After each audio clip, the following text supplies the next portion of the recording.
यह लड़की कुलीन परिवार में पैदा हुई थी, लेकिन अपनी बहन से कम सुंदर होने की वजह से वह परिवार की नौकरानी बन गई। वह घर के सारे काम संभालती थी और रोज का खाना भी कुत्तों के खाने के बाद मिलता था। उसका नाम मैरी था। उसे उम्मीद थी कि उसकी जिंदगी कभी बदलेगी, लेकिन उसके जन्मदिन की पार्टी में उसके पिता ने उसकी बहन अन्ना को ही सबकी नजरों का केंद्र बना दिया। मैरी इसे सहन नहीं कर पाई और पार्टी छोड़कर चली गई। उसे अपनी साधारण शक्ल से नफरत थी। तभी एक आदमी जिसका नाम साइरस था, उसने उससे रास्ता पूछा। वह जन्मदिन की पार्टी में बुलाया गया था, लेकिन प्रवेश द्वार नहीं मिल रहा था। मैरी ने उस तरफ इशारा किया जहां से वह अब भी आई थी। उसने नौकरानी को शिष्टता से धन्यवाद दिया, लेकिन साइरस की नौकरानी ने उससे फुसफुसाते हुए कहा कि ये कोई नौकरानी नहीं, बल्कि आज इसी का जन्मदिन है। साइरस ने अपनी गलती के लिए तुरंत माफी मांगी। साइरस के पारंपरिक कपड़े देखकर मैरी ने सच्ची दिलचस्पी दिखाई। उसने किताबों से उसके देश की संस्कृति के बारे में पढ़ा था। साइरस हैरान था, इतनी अलग थलग जगह में भी कोई उसके देश की विरासत के बारे में जानता था। वे खुशी खुशी बात करने लगे। फिर मैरी को अचानक उसके पिता की बातें याद आ गईं। लड़की जो अपनी पढ़ाई लिखाई का दिखावा करती है, वो अच्छी नहीं होती है। वह तुरंत सिर झुकाकर अपने शर्मनाक व्यवहार के लिए माफी मांगने लगी और जाने लगी। साइरस को समझ नहीं आया कि क्या उसने उसे नौकरानी समझा, इसलिए उसे बुरा लगा। मैरी के पुराने कपड़े देखकर उसे कुछ शक हुआ, लेकिन उसने ज्यादा पूछताछ नहीं की। जन्मदिन की पार्टी के 1 महीने बाद मैरी के परिवार को शादी का प्रस्ताव मिला। रिश्ता एक बेहद अमीर ड्यूक का था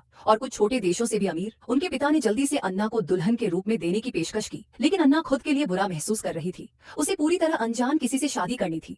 अफवाह थी कि वह गुस्सैल स्वभाव का है और महिलाओं से नफरत करता है। मैरी ने अपनी बहन को सांत्वना दी, कहा कि पत्र में तो गर्मजोशी दिख रही थी और वह उसे जरूर प्यार करेगा। अन्ना ने सकारात्मक रहने की कोशिश की और मैरी ने नए कपड़े बनाए थे और मैरी से उन्हें पहनकर दिखाने को कहा। उसने कहा कि अगर परिवार कभी गरीब हो गया तो वह राजधानी में एक कपड़ों की दुकान खोलेगी। मैरी अभी अपनी बहन से गहराई से प्यार करती थी। अन्ना ने बचपन से ही यह कहानी उसे बताया था और हमेशा उसकी देखभाल की गई। दुख की बात यह है कि अन्ना की शादी के दिन उसकी अचानक मौत हो गई। उनके माता पिता ने मेरी को दोष दिया, कहा कि तुम्हें भेजना चाहिए था। उन्होंने कहा मेरी के लाल बालों ने अन्ना पर शाप लगा दिया, लेकिन अब उसे सजा नहीं दी जा सकती थी। वे पहले ही दहेज में सोना खर्च कर चुके थे और उसे वापस नहीं कर सकते थे, इसलिए मेरी को मंगेतर के घर भेज दिया। उसके पिता ने कहा कि भले ही वह बदसूरत है, लेकिन वह उनके काम आ सकती है। इस तरह मेरी को अन्ना की जगह जाना पड़ा। मेरी मंगेतर को देखकर चौंक गई। वह आदमी जो अन्ना का मंगेतर था, वो साइरस था, जिससे वो अपनी जन्मदिन पर मिली थी। साइरस भी उसे देखकर हैरान था। उसकी मंगेतर तो मर चुकी थी।